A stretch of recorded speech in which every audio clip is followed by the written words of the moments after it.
Magandang araw, ako po si JM De Jesus para sa Pasada Balita ngayong alas 4.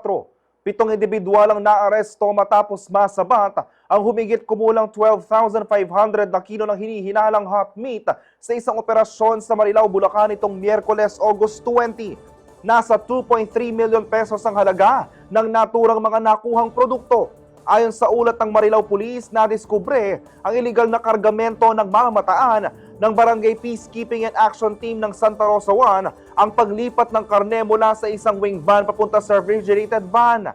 Agad itong iniulat sa National Meat Inspection Service o NMIS at pulisya na nagresulta sa pagkakaaresto ng mga sospek.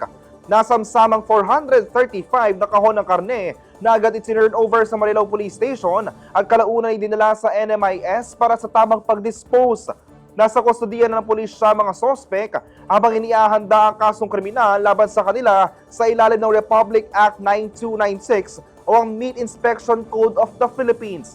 Tiniyak naman ng mga otoridad na mas paigtingin pa ang operasyon laban sa pagbebenta ng iligal na karne upang maprotektahan ang kalusugan ng publiko.